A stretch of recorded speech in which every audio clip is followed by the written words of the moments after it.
Hey everyone, it's your favorite host, Marcus Norman of Gentleman Style Podcast Show. And today we are in for a very special treat. I have coming to the stage a very profound author, speaker, counselor, lecturer, philosopher. And this man has traveled the globe and spoken to many hearts and many families and many households, teaching and preaching and educating us on just the different aspects of life and how religion and God, what he expects of us, what he demands of us. And I couldn't be more excited to bring this man to the stage here today. I thank you for tuning in to Gentleman Style Podcast Show. This is going to be an impactful episode. So without further ado, stay tuned, stay with us. Here we go.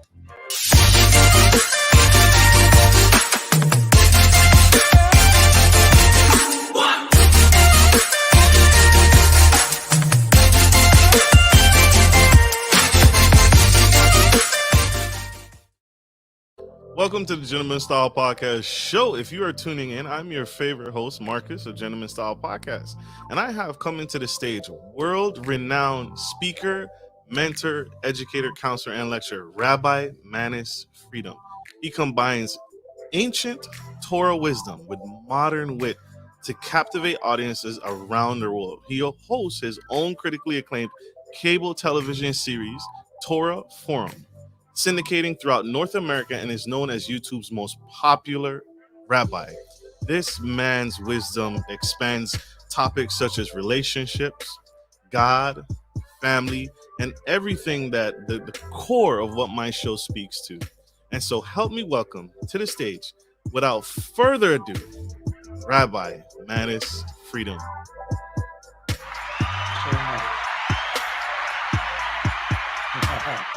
Sound effects and everything. Absolutely. I could do no less, Rabbi. Thank you for joining us on the show today, sir. It is a pleasure. Absolutely.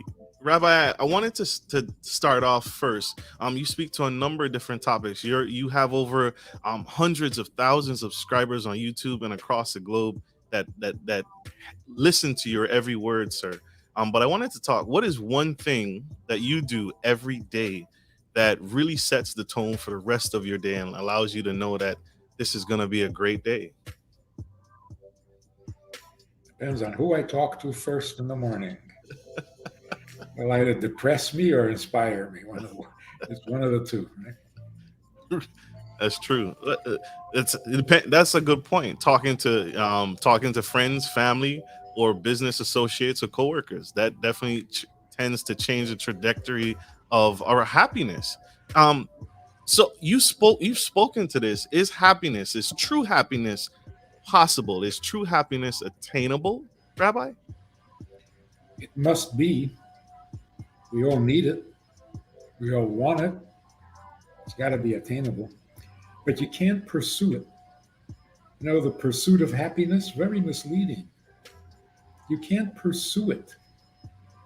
You have to live a life that allows happiness.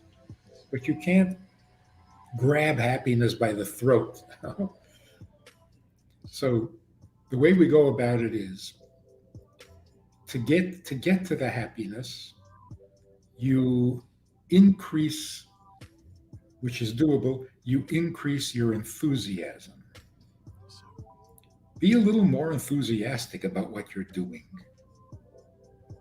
That's doable. Enthusiasm opens the door to happiness, and then the happiness comes. But how do you get to be more enthusiastic? Well, in order to be more enthusiastic, you have to feel grateful. If you're not grateful, you're not enthusiastic. You're just doing your job. You're not enthusiastic. It's true. You're just pushing through. To be enthusiastic, you have to feel grateful. And in order to feel grateful, you have to realize that you have and you get more than you deserve. The worst thing that kills people and makes them depressed and angry and frustrated is the feeling that I deserve. Why am I not getting what I deserve? I deserve a better life. I deserve a bigger car. I deserve a better house. I deserve it's the beginning of the end because it's so untrue and unreal. Nobody is born deserving anything. It's not a criticism. It's not like, oh, you don't deserve. Nobody deserves. Life is for free.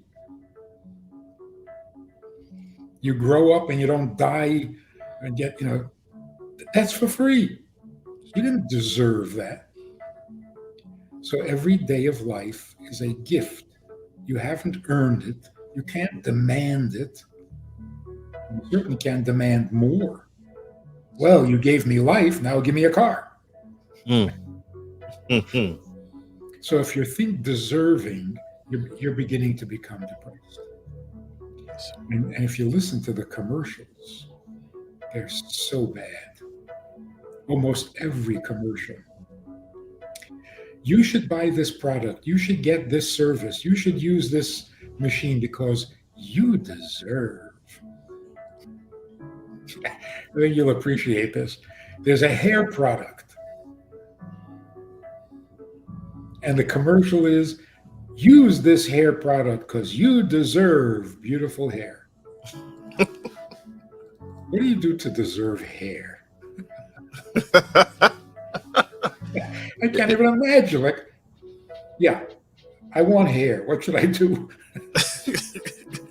It feels good. It looks good. But that shouldn't. What you're saying is, we should to change our mindset, change our mindsets around to reality. To reality. Sir. You're not asking for to convince yourself of something that isn't real. No, just look at reality. Like, for example, evil people. They deserve to be born? Mm. Oh, no, not them. Nobody deserves to be born. So if you don't deserve it and yet you have it, you feel grateful. That's what gratitude means. I think I'm getting more than I deserve. I worked for an hour, but you paid me for 2 hours. I'm grateful. But if I work for an hour and you pay me for an hour, I'm not grateful. I worked. So it's only right, it's justice that you give me an hour's worth of wages. There's nothing to be grateful for. Grateful means I'm getting more than I deserve. If I'm getting more than I deserve, I become a little more enthusiastic about what I'm doing.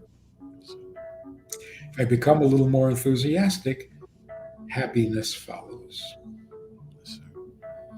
Love that.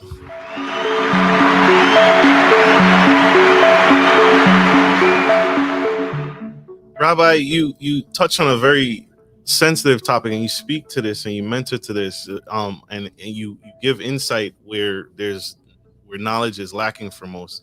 But we are born into this life, and we're born into this world, seeking. It seems like a lifelong journey of seeking purpose. In your wisdom, why am I alive? Why are we here? What is the purpose? Why are we all here? That is the question. The mother of all questions. That's great.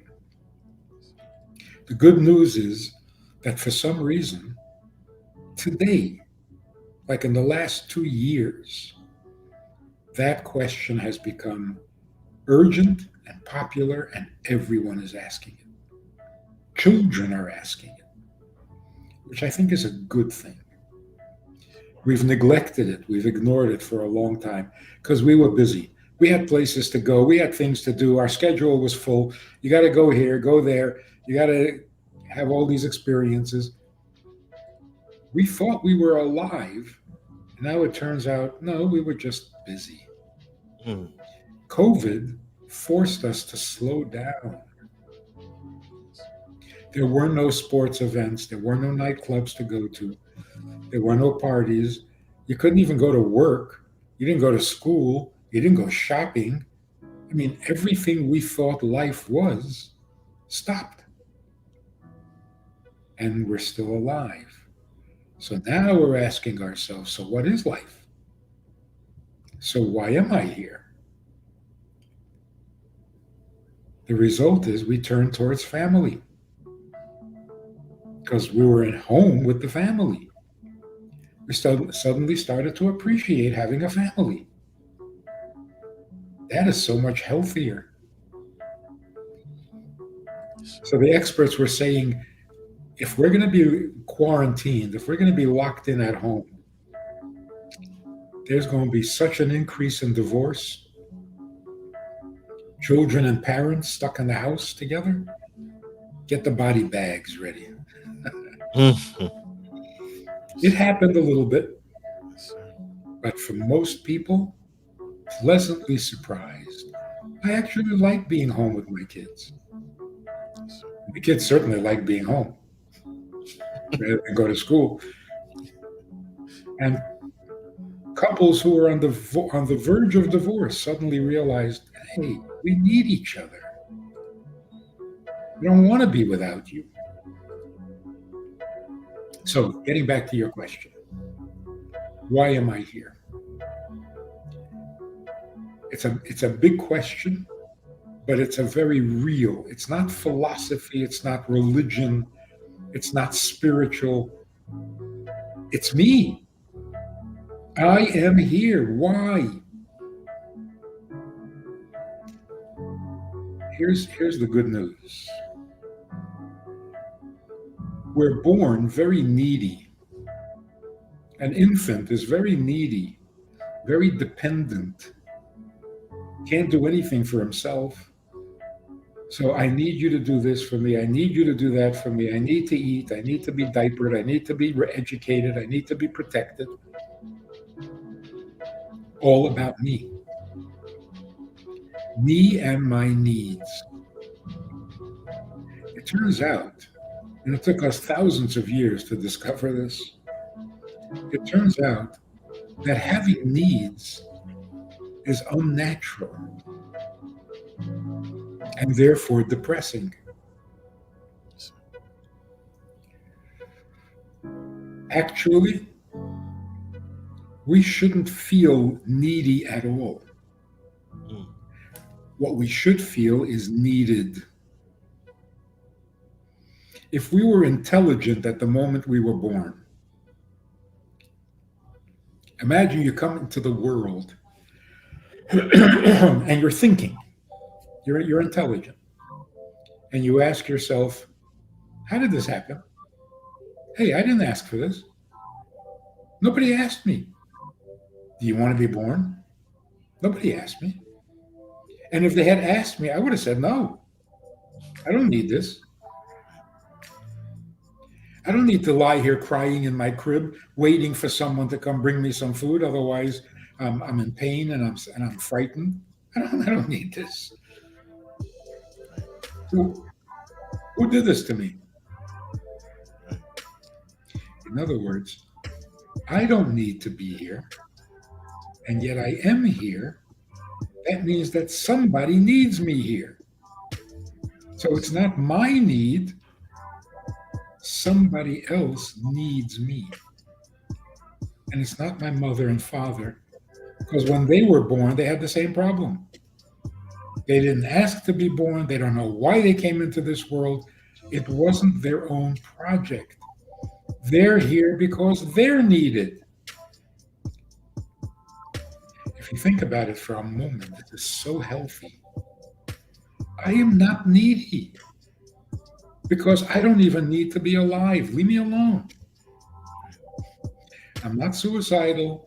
I love living, but I don't need it. So who does? Right. That's where God comes in. Right. Thank you for that. We all think we need God. See, that's a bad lesson. You are a human being. You are very frail. You're very tiny. You're very helpless, and you're very dependent. So everything you get, you got to get from God. You better be nice to him so that he's nice to you. Get on your knees and pray to him. Promise him you'll be good. Oh, this is misery. It's the opposite. I don't need anything. Because if I wasn't born, I would never complain. No one ever complains, hey, how come I wasn't born? That's so true. So it's that God needs us. He's the creator. What does he need us for? Oh, that's such a good question. Yes, sir. But Yes, we're already healthier because we don't feel needy. We're ready to serve in whatever we're needed for. That is so much nicer. yes, sir. Yes, sir. 2020, COVID-19, the world seems to be just torn apart right now. COVID-19, rising gas prices, inflation, you name it, is happening. How do we settle in all of this chaos? How do you find what we talked about earlier, that true happiness in all of this mess? Um, because just like you broke it down, where we have to change our mindsets about it, but sometimes it seems impossible, Rabbi. Yes, it seems impossible when we try to change the world on which we have no effect or control. So when we try to do things that we're not capable of doing, we get very frustrated, disheartened, we give up. I don't think we need to worry about politics, about economics. We need to worry about morality. That's our only responsibility. And when it comes to morality, we have freedom to choose. We are in control and we can make a difference. I don't know that I can make a difference in whether there's going to be inflation or not, or whether the price of gas goes up or down. There's really nothing I can do. But I'm not responsible for that. So if I do nothing about that, I'm not failing. I don't feel bad about it. What I can control and what I must control is my morality, or my friend's morality, or my children's morality. And we've been too distracted. The focus has to be on, can I make the world a better place? Not a richer, not a more powerful place. Can I make it a more moral place? Can I make life more pleasant for the people around me? That's it. It's doable. It's enjoyable. And it makes a huge difference. So people are losing their jobs, for example. They can't afford to pay for whatever it is. What am I supposed to do? Make a fundraiser and get a bunch of money and pay their bills? Mm. Not necessarily. What I need to do is tell them that they have a life, they should live it well, they should be good people, and make a difference in the morality of the world. Not the finances, not the politics, not the distribution of power. Do what you were born to do. Make the world a little more godly. Can I give you this little analogy? Imagine this. A guy says to God, I can't do this anymore. I'm trying so hard. I've worked so hard and I have no life. I've got no life. I'm down to $20. Give me a life. So God says, sure. You give me the $20, I'll give you a life. And the guy's ready to do it, but he says, wait a minute. If I give you the $20, I won't have money for gas for the car. So God says, oh, you have a car. Give me the car and the $20 and I'll give you a life. The guy says, but if I give you my car, how am I going to get to work? God said, oh, you have a job. Oh, give me your job, give me the car, and give me the $20. I'll give you a life. He says, all right, but if I give you my job, how am I going to pay the mortgage? God says, oh, you have a house. Give me the house, the job, the car, and the $20. I'll give you a life. He says, yeah, I'm willing to give you my house, but what am I going to do with my family? God says, oh, you have a family. Give me the family, give me the house, give me the job, give me the car, give me the $20. I'll give you a life. Guy says, okay, gotta have a life. He says, fine, it's all yours. God says, good. Now, here's $20 for gas. And here's a car to get you to work. And here's a job that pays so that you can pay your mortgage. And here's a family that you can live with in your house. See, now you have a life. In other words, the person who complains, I have no life, is blind. You do have a life. Make it better. Everyone has a life. Maybe not a car. Maybe not even a job. Everyone has a life. What are you doing with it? No, that's not a life. Give me a real life. Yes, your life is very real. Painfully real. Make it better. Stop looking for somebody else's life. Live the life you have. To replace yours, right? We have a question from our VIP sponsor, Miss Nikki Brown. She asked the question is, how do we discover our purpose with everything that's going on in the world? Okay. So the general purpose that we all share in common, God put us here to make his world comfortable for him. It's his world. Why should he not be comfortable? It's his world, but you're not allowed to have a prayer in public school? In his world, he's not allowed? That's nasty. It is. So God says, this is a very ungodly world, but can you make it more godly for me? That's called serving God's purpose. That's what we're all here for. That's what unites us. Jews were given far more commandments than anybody else, because we're supposed to be like the priest nation.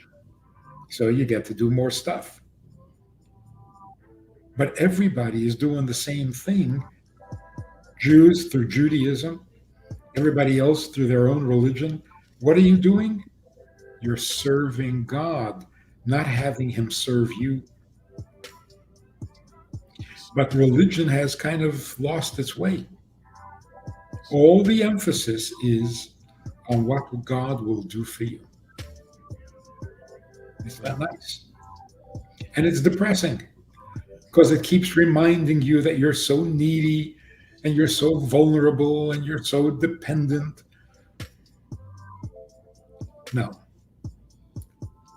We can give God the ultimate gift, a world that is comfortable for him, his kind of a world. And that's what we do all day, every day, all our lives. So how do we do it? Well, it depends. Did God put you in a position of authority? Are you an employer? Well, then use that position to make people's lives easier, more moral, kinder, more godly for him. If you're an employee, look around. Why did God put you in this job? Why did God put you in this town? Why did God put you at this career? Because in this career, you're going to meet certain people that you can help or who can help you. Look for the human element. You're not just there to make money. Mm. So, what is my purpose? All of us share the purpose of making the world more godly, but each person has a little chunk of the world that they're responsible for. Mm. Where you are, what you're capable of doing, is what you're being called to do. Yes. Yes, sir. For Yes, some sir. people, it's just their own family. They have no influence beyond that. Well, then do that well. Some people have a position of great influence. Well, if you don't use it all, you're failing. If you're the mayor of a city and you make things better for half the people, you're a failure because you have influence on all of them. So live your life fully. God gave you more influence, use it. Sir. Yes, sir. If you're a good writer, then write good stuff that inspires people. If you have a podcast, Get great guests on the show like Rabbi Friedman and and God stick fearing men and women. and stick to the important topics, which is what you're doing. It's God, family, self. Yes. I don't know about the finance. I don't know about that. a little spice in there. A little spice in there. But thank you, Robert. We have one quick commercial break, you guys. Stay tuned. Stay with us. We'll be right back. Don't go anywhere. Stay tuned. If you're looking for a reliable professional trucking and logistics service, you've come to the right place. Musa Trucking is a veteran-owned and operated premier transportation provider that can help with all of your trucking and logistics needs. Musa is revolutionizing the trucking industry through strategic partnerships, the development of core personnel, and the use of cutting-edge technology. Our inventory system ensures that cargo ends up divided into the right trucks and reaching the correct destination. Our drivers are dedicated to transporting goods efficiently and safely. Contact us today to get started by visiting the website on the screen or by calling 757-756-5246.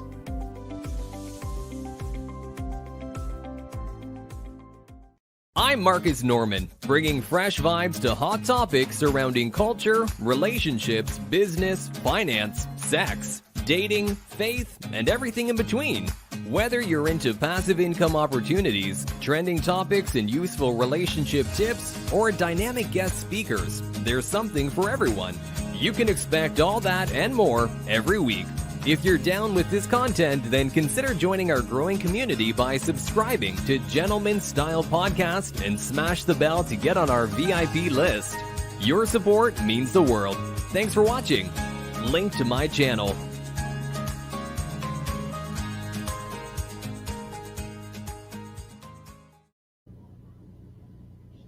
Are back. We have the incredible Rabbi Manis Friedman, and he is here on the Gentleman Style Podcast answering the tough questions that we all face each and every day in our lives. He just touched on the topics of God, why are we here, finding purpose, finding the reason why you're existing, and why do we need God, and why are we alive, or does God need us? If you missed any of that, scroll back, go back and check that out here on the Gentleman Style Podcast show. This man is phenomenal, and he is touching the lives of many and speaking to the hot topics that we want to know about. And Rabbi, how do I know? I want to switch gears here to relationships. And you touched on this earlier, and you mentioned something that is so true. The pandemic, 2019, COVID-19 showed a lot of marriages that they were on the rocks and they were failing for a long time. So in today's time, how do I know if I found my soulmate? How do I know if the person that I'm supposed to be with for the rest of my life, how do I know if I found my soulmate or not? What are some telltale signs? Look at the person you're sitting across the table from. There's your soulmate. In other words, the person you're married to is your soulmate, without a question, without a doubt. God does not allow people to marry the wrong people. When it comes to marriage, God is way too concerned to abandon it to our choices. So every marriage is arranged in heaven. It is just too important for God to leave up to us, because we mess up even when it's right. So no marriage is ever a mistake. Marriages can be too demanding and difficult and end up in divorce. That doesn't mean it was a mistake. It means it was too challenging. So the person you're married to is without a doubt your soulmate. Now the question is, before I'm married, how was I supposed to know that this was my soulmate? So if I'm not married yet, what am I supposed to think? How am I supposed to identify a person as the other part of my soul? I don't know what a soul looks like. I don't know what my soul looks like. Simple answer is, I don't need to know that this is my soulmate. I need to find somebody I hope is my soulmate. And I ask her to marry me. And if she says yes, and we end up married, that is my soulmate. So I don't need to know in advance.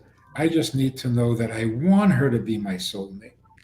Then either we will get married because she is my soulmate, or something will happen. She'll decide, I'll decide. We're not going to get married because she's not my soulmate. Yes, sir. But the important thing is, we treat marriage like a personal decision. I decided to marry her. It's not like that. Marriage is God's idea, not a human idea. If God hadn't said get married, nobody would get married. A lifelong commitment? That's not human.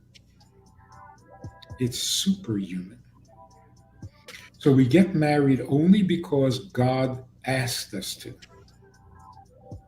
all over the world. And that's why in almost every culture and every society, marriage involves a religious ceremony. Isn't that strange? You buy a house, you don't call the priest. It's true. But when you get married, it's got to be in the church, it's got to be with a priest, it's got to be with religious something in every culture. Because we know marriage is a holy thing to do, not a rational thing to do. So you do it religiously, with faith, meaning you're very respectful of marriage itself, besides being respectful to the person you're married to. You are respectful of marriage itself. Being married is like being in church. You don't misbehave in church. Well, most people don't. When you're married, you're at your best behavior because the marriage is holy and you don't mess with it. If we could get back to that awareness, our marriages can be so much better. So true. So true.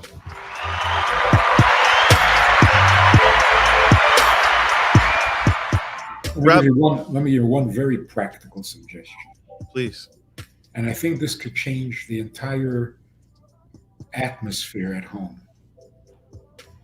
A man should never call his wife from another room. Think about it for a second. It's so disrespectful. Ever hear a man say to his wife, "Get over here, come over here"? Yes. That's how you talk to a dog. Yes. You don't do that with your wife. If you need to say something to your wife, go to where she is and talk to her. Don't summon her. And don't scream from the other side of the house. That's not how you have a conversation with someone you respect. I never heard my father call my mother. Wow. There was no long distance conversations. When my father wanted to talk to my mother, he would go to whatever room she was in and talk like a gentleman. That changes everything in the house. It does.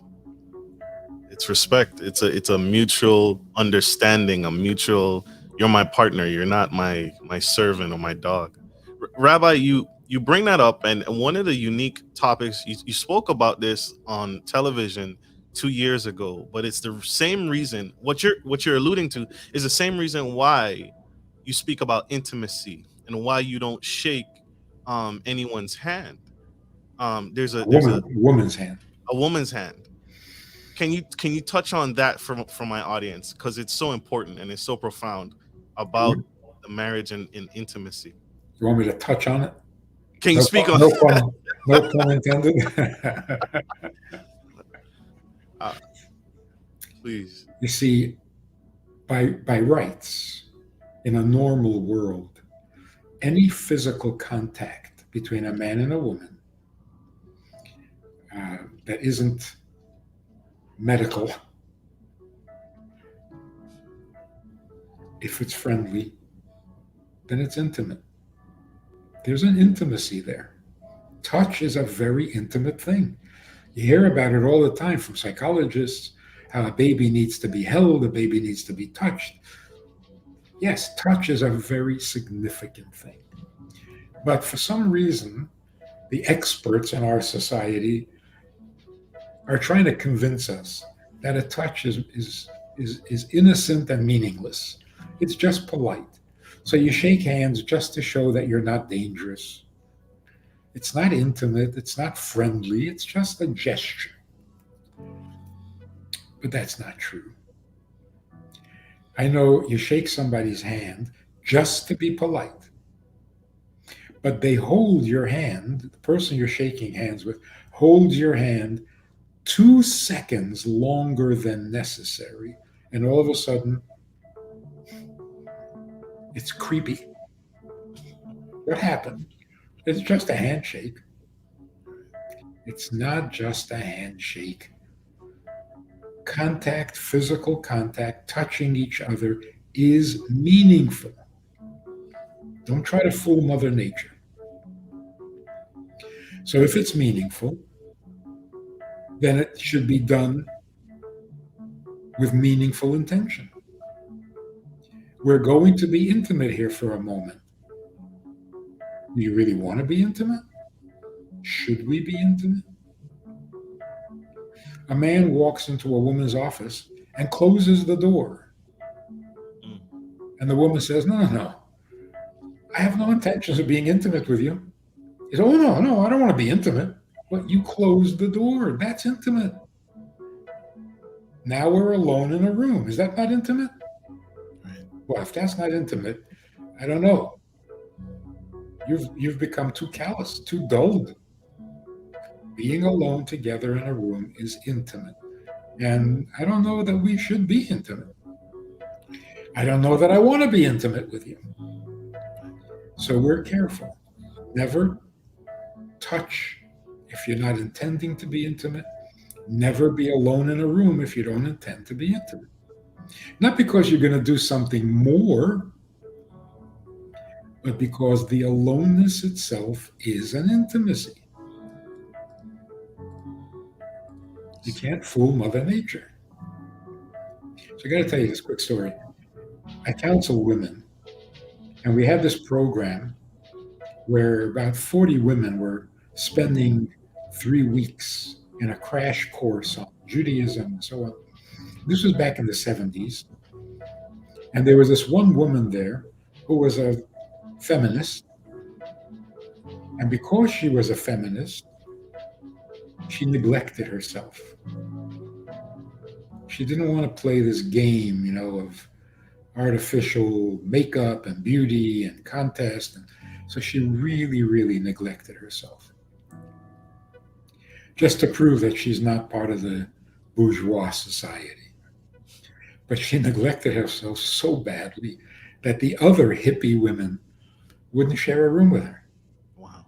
It was really, she really neglected herself.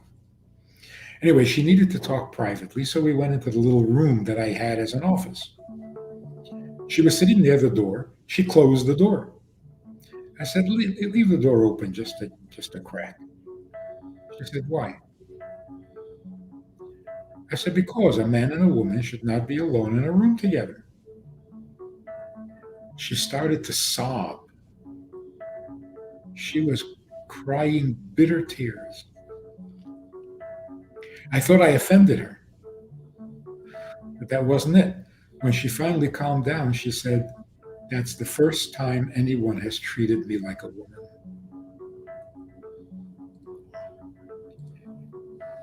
There wasn't going to be any misbehavior, but being alone together in a room, a man and a woman, is intimate. Unless you don't think of her as a woman, or she doesn't think of you as a man. That's not healthy at all. Look at the confusion we have now. Don't even know what a man is, or who's a man, or what's a. Now, come on, this is crazy. Sir. So Sir. we don't shake hands, we don't hold hands with somebody we're not married to, because either we're going to be intimate or don't start. Sir. Halfway intimacy is cruel. Cruel to yourself. So right. So right.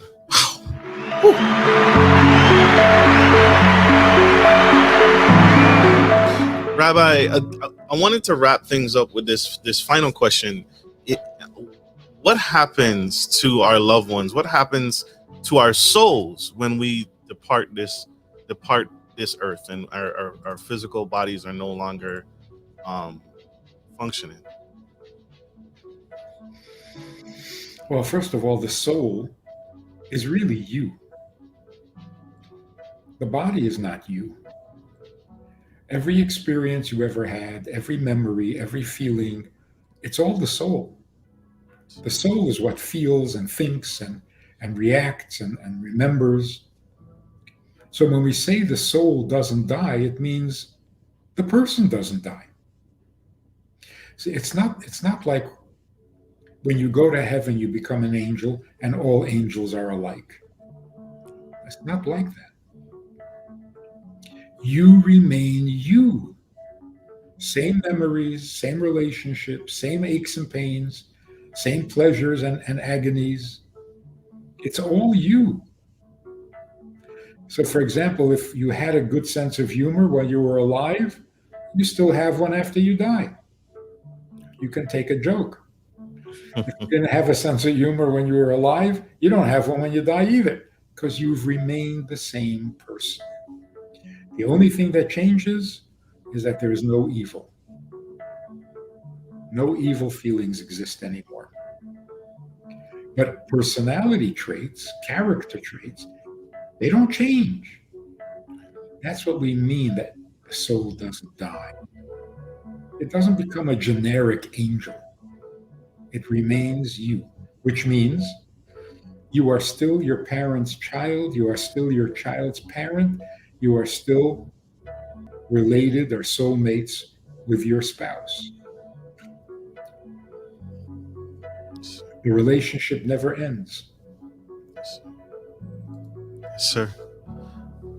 So your father, your mother who are gone off to heaven, they know you, they think about you, they talk about you. Like, what do you think mothers do in heaven?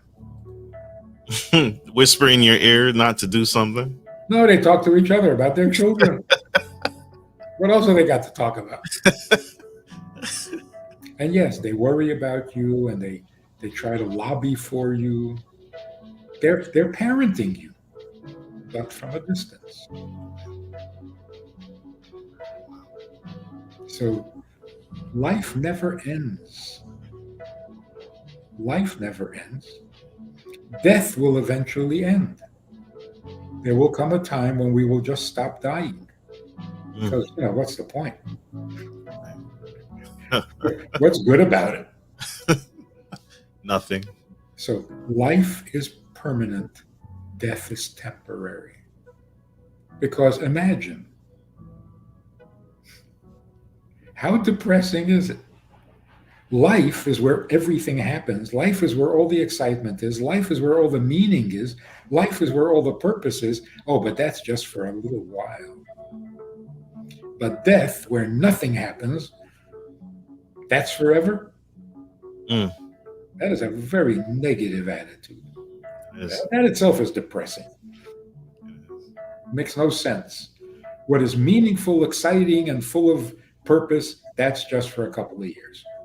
But emptiness, darkness, yeah, forever. Can't be. Can't be. No, can't be. Rabbi, this has been an epic episode. This has been a dynamic. You are truly amazing, and I thank you for being here, Rabbi. How can we learn more? How can my audience connect with you and learn more and grow with you? Well, I never stop talking. And now that there's an internet, everything I say is on YouTube. So if you want to hear more of this way of thinking, it's goodtoknow.org. That's the address. It's goodtoknow.org. Every topic you want to hear about, it's all there. It's all been said before. Yes, sir. Yes, sir. Yep, there it is. It's goodtoknow.org. Rabbi, if you've shared so many nuggets today, are there any words of encouragement, anything that's on your heart that you could leave with that young man, that young girl out in the audience today, that just is, their back is against the wall, they're struggling, and they don't know what to do? Any final words of encouragement? Yeah. You see, here are the facts of life. Our existence on earth can be very pleasant, and it can be very painful. You can have a big, comfortable house, or you can have no house at all. But that's how you exist. Don't confuse that with life. You can have a good existence, a painful existence, a minimal existence. Yes, existence comes in many flavors. But existence is just hanging around. Life means, what effect are you having just by existing? Are people better off because you're part of their life? People worse off because you're part of their life? That's what life means. Existence means I take up space and I need to eat. That's it. That's existence. Give me some room and give me some food. Nothing to write home about. Nothing to be proud of. Yes, I have a house and I have what to eat. Oh, good for you. But what is your life? People who are very rich, very famous, very powerful, they have no life. Their existence is great. They're the most likely to get depressed, to be on drugs, because what more can they do? Their existence has peaked, and they still have no life. And their children will say, okay, now what? So we're rich. Now, what's life about? In other words, who needs us? Existence is all about what I need. Life is all about what I'm needed for. So any age, and this can start at 10 years old, stop thinking about what you need. You're going to get depressed or become a criminal because you got to get what you need. Don't be so needy. It's ugly. It's embarrassing. Think of what you're needed for. At 10 years old, what can you do to make the world around you nicer, better, godlier? The kind of world that God would want to be part of.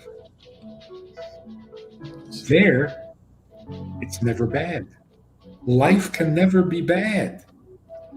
People who have the worst existence of all can turn out to be the most effective and the most powerful force of goodness. Poor people are usually more moral than rich people. So nothing can ever stop you from having a good life, even when your existence stinks.